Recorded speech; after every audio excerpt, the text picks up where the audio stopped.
costing us literally billions and billions of dollars each year. So big, as a matter of fact, that you have every reason to be concerned, and it justifies the purchase of this DVD. While no one knows for sure what the actual losses are, here are a few of the reported estimates.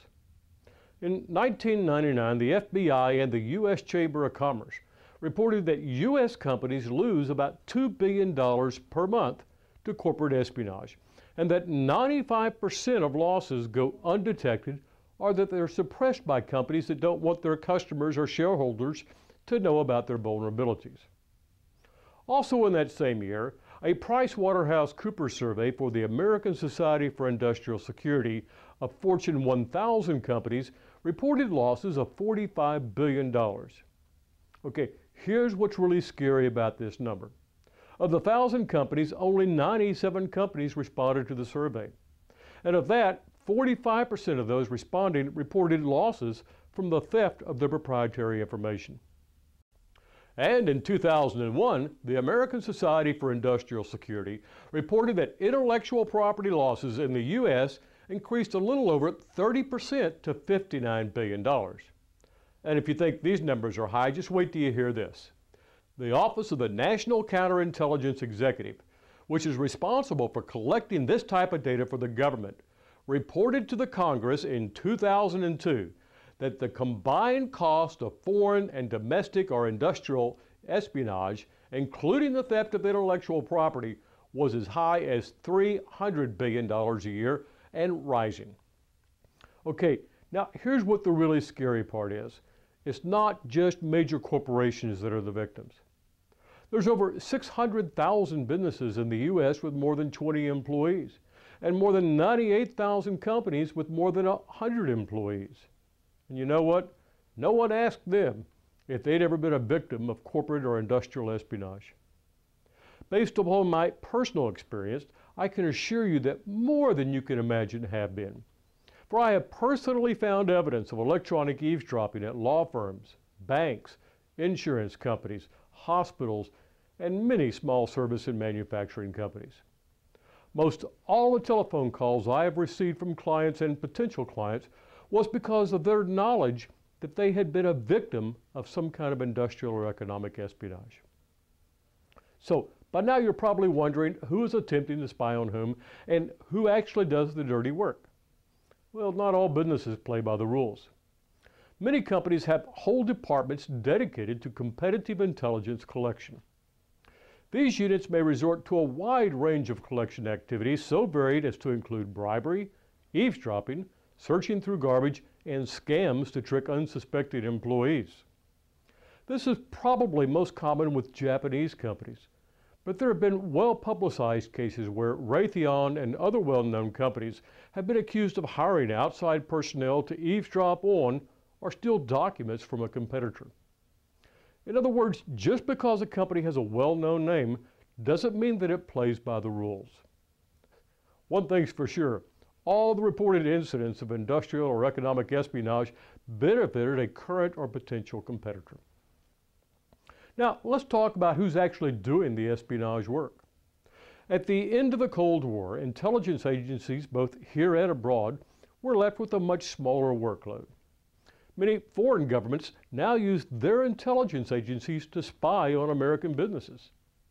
This is most commonly referred to as economic espionage, since it directly benefits the companies in their countries. You'd be amazed at the list of so-called allies that have been suspected of economic espionage on American businesses. While I don't have a current list, one of the previous reports to Congress by the FBI included such countries as Canada, France, Germany, and Israel as being known as being actively involved in economic espionage against American companies.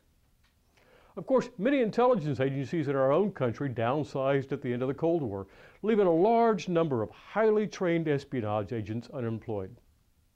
While most of the agents have gone on to traditional professional lives, more than a few have become mercenaries and offer their services to almost anyone who'll pay for their special skills. These are the guys that probably scare me the most, since they have the broadest range of skills, experience, and particularly boldness. and they're extremely easy to find. Just pick up a copy of a mercenary magazine, many of whose publishers also publish books on eavesdropping, to see what I mean. To these guys, it's all a game, and they're fearless. Okay, the list continues to a few large and small security companies. Wackenhut, one of the nation's largest and most prominent security companies, has been accused of eavesdropping several times.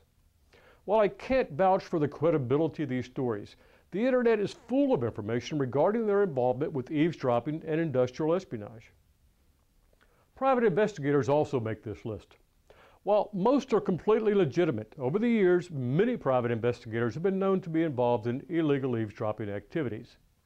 This is probably the most common source for domestic or spousal eavesdropping and small industrial espionage operations. And then you have the true electronics man who takes pride in designing and building unique eavesdropping devices. These guys build some of the most difficult to detect eavesdropping devices and really know what they're doing. My friend Pat McCann, who I discussed in Chapter 1, was one of these people. Okay, I'd like to wrap up this chapter by sharing with you some information.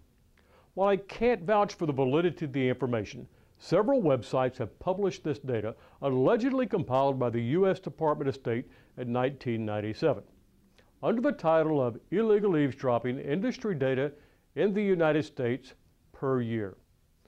I'll warn you, this information almost seems unbelievable.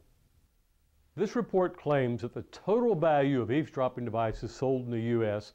was $888 million that year, and that additionally, $435 million were spent for entry and initial installation services, and that another $891 million was spent for the ongoing maintenance of the listening post operations, for a total U.S. revenues of goods and services of $2.13 billion in 1999.